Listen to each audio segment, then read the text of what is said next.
My fiancée Susan had told me she was going to bed early for the night. However, things took a turn when her friend accidentally sent a Snapchat of her getting cozy with another guy at a club. Susan nonchalantly dismissed the situation as a harmless game and urged me not to be so sensitive about it. Despite feeling uneasy, I decided to play along to keep the peace.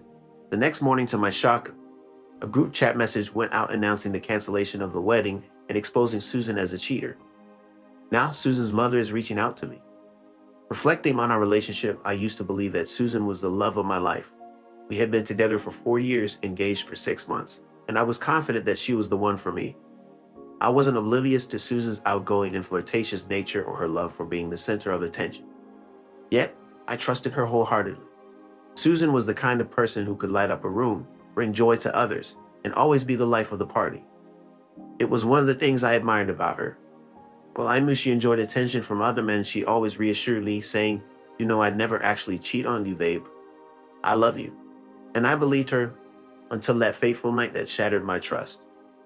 It was a typical Friday evening, and I had just returning home from work. Susan was ready to collapse on the couch. She had been talking all week about how tired she was and how she just wanted a night of self-care at home. I stood in the kitchen, observing her as she removed her earrings, stretched, and let out a dramatic yawn. I'm so exhausted, she announced. I think I'll just shower and go to bed early. I nodded in agreement. You definitely deserve a break. Want me to bring you some tea? Susan declined. Nah, I'll probably fall asleep in 10 minutes. She kissed me on the cheek, disappeared into the bedroom, and closed the door behind her. I grabbed a beer, turned on Netflix, and didn't give it a second thought until my phone suddenly buzzed and everything changed. Not expecting any messages, I hesitated when I saw a Snapchat from one of Susan's acquaintances, Emily. Though we weren't close, Emily had sent me a video for some unknown reason. Without much thought, I opened it, only to be stunned as my body turned cold. The video showed the inside of a noisy nightclub with flashing lights. Susan was out with a large group of friends, laughing and dancing. In the center of the group was Susan, not at home or asleep, but at a club, embraced by a guy as they shared intimate moments. Watching the video left me shocked, my hands glued to my phone and my stomach in knots. After a moment of disbelief, I messaged her asking if she was still awake. Immediately she replied, claiming she was already in bed. It was clear she was lying without a second thought. Instead of getting angry, a sense of calm washed over me as I realized she didn't even have enough respect for me to be cautious. She thought she could deceive me without consequence. That's when I made the decision to confront her. I read Susan's text on my screen. Hey babe, no, I'm already in bed. Why? She had no idea what was coming. She lied without hesitation or regret. It was clear that this wasn't an isolated incident, but a pattern of deceit. Susan had deceived me before and was confident she wouldn't be caught. However, this time her carelessness was evident. I understood that it was time to confront her about her actions. Rather than immediately calling her out or demanding an explanation, I chose to investigate further. As I delved into her social media accounts, subtle clues began to emerge. Susan's posts were filled with images of outings and gatherings, but one person appeared repeatedly, the same individual from the Snapchat. Scrolling through months of content revealed his consistent presence in her life. The comments on these posts hinted at a connection beyond friendship, unsettling my stomach. Aren't they being flirty? The situation was made even more uncomfortable as their interactions were filled with inside jokes. For instance, him commenting on a group photo, best night ever. And you still owe me for that dare though, Susan quickly retorted, denying it was her fault. Another friend added, can't believe she actually did it, iconic. Although I wasn't aware of the dare specifics, I could make a good guess. Curious about the nature of their interactions, I decided to check our phone bill. As Susan and I were on the same plan, I had access to all calls and texts. There it was, his number. It was evident from the late night calls lasting over an hour and frequent texts that this wasn't a recent development, but had been going on for over a year.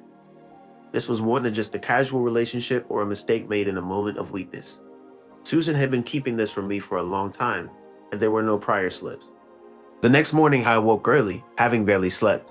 My mind was consumed with thoughts as I gazed at Susan, pondering about the countless nights I had trusted her while she stayed busy elsewhere.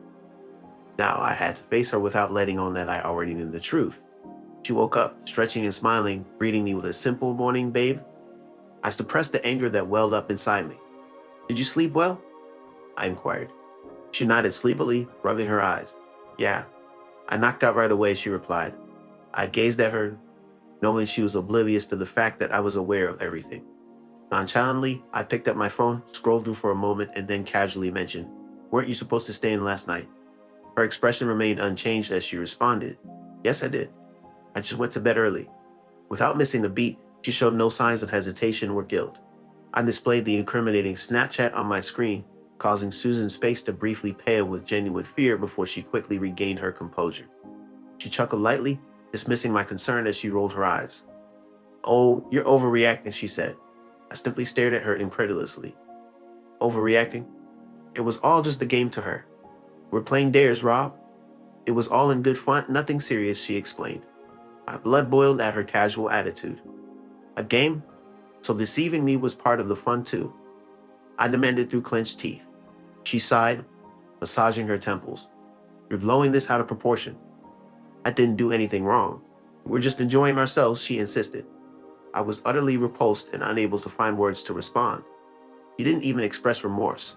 He was merely irritated that I discovered the truth, and at that moment, a clear course of action formed in my mind, rather than engaging in confrontations or outbursts, which was exactly what she anticipated. I chose a different approach. I composed myself, acknowledged her excuse with a nod, and feigned acceptance. You're right, I overreacted, I calmly stated. She seemed taken aback, inquiring incredulously, Wait, what? It was just a game, right? No big deal? Observing her tension dissipate, I realized she fell for my act. She genuinely thought I would let the matter slide. Yet my true intentions went beyond mere departure. I harbored a plan to expose her true colors to everyone to thoroughly disgrace her. Once I was through, Susan would find herself trapped in a nightmare from which there was no escape. Despite her apparent evasion of consequences, she confidently believed I had believed her excuse. She refrained from offering an apology or displaying any remorse, casually shrugging off the incident as insignificant. This nonchalant attitude only added to the satisfaction of my revenge, as she remained unaware of the impending vindication. She seemed carefree, chatting with her friends and enjoying her day as if nothing was amiss. Meanwhile, I was orchestrating what would be a devastating blow to her. Susan and I had a grand wedding planned, not just a small affair, but a lavish event with over 100 guests, a reserved venue, her wedding gown purchased, catering arrangements made, and invitations extended to all our loved ones. To keep everyone informed, we had set up a wedding group chat months in advance, all our guests included. Little did Susan know that this chat would soon become the setting for her humiliation. Throughout the day, I maintained a facade of normalcy. I continued to send her loving messages, nodded along to her wedding preparations, and acted like everything was proceeding smoothly. Susan was completely unaware of what was about to unfold. On the eve of my plan, I added some unexpected individuals to the group chat: her parents, my parents, several of her coworkers, and even her boss. The following morning, at precisely 7 o'clock a.m., while Susan was still fast asleep beside me, I hit send. Message: Wedding canceled due to infidelity. I discovered my fiancé was dishonest and unfaithful. Attached picture for proof. Thank you for your understanding. I took a sip of my coffee. As I glanced at Susan's message in the group chat announcing the cancellation of the wedding, I raised an eyebrow. She had brushed off my concerns before, but now she was desperate for validation. Her phone incessantly buzzed, her mother's call leaving her scrambling to explain herself. When even her own mother hung up on her, panic set in. In a frenzy, Susan begged me to delete the message, but I held firm. As she hyperventilated, I bluntly reminded her of the consequences of her lies. When her father called and acknowledged the situation, he chose to handle his daughter's deception privately, leaving Susan to face the harsh reality of her actions.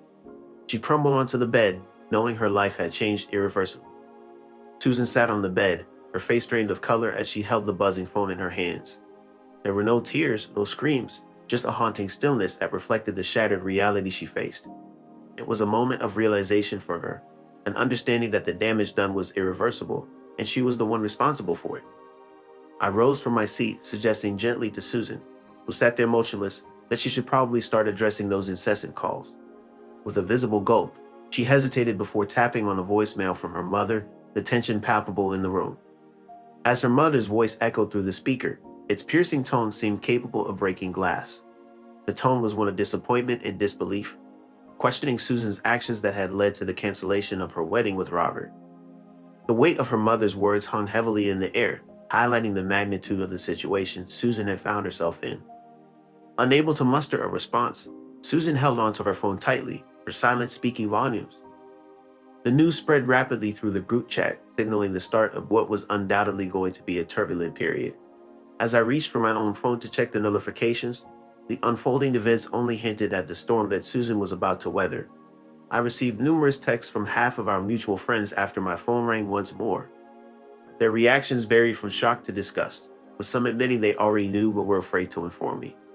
Susan, in particular, was facing severe criticism. Upon opening Facebook, I discovered that my message had been screenshotted and shared, accompanied by a caption that read, "Imagine ruining your entire wedding for a random guy at a club, crazy." The ensuing comments were harsh, questioning Susan's actions and expressing embarrassment on her behalf. Witnessing the public scrutiny, I felt the weight lifted off my shoulders. Susan eventually snapped out of her daze and urgently grasped my arm. "Robert, you've made your point, gotten your little revenge. Can we rectify this?" she implored. I turned to her, puzzled. "Fix what exactly?" I inquired. She gestured frantically. "The wedding, the group chat, the post. We need to clarify that it was all just a misunderstanding." I couldn't help but chuckle at her plea. "A misunderstanding?" I retorted. "You blatantly lied to me while being with another man at a club. What part of that did I misinterpret?" Susan let out a sharp breath, realizing the gravity of the situation. Rob was exasperated by the situation and felt that people were overreacting. He believed that they could resolve things through communication. He recalled confronting Susan previously, only for her to brush it off and label him as overly sensitive. However, when the tables turned and she faced consequences, she suddenly wanted to talk things out. Disappointed, Rob expressed his disinterest in Susan and decided to leave the relationship without hesitation. In the aftermath, Susan faced severe repercussions, being cut off by her parents, losing friends, facing a strained relationship with her boss, and even having to deal with the logistics of moving out within 30 days. Despite the chaos she caused, Susan reached out to Rob, admitting her mistake and expressing her longing for their lost connection. "Can't we talk?" I read it, sat with it for a moment, then I deleted it, and that was the last time I ever thought about it.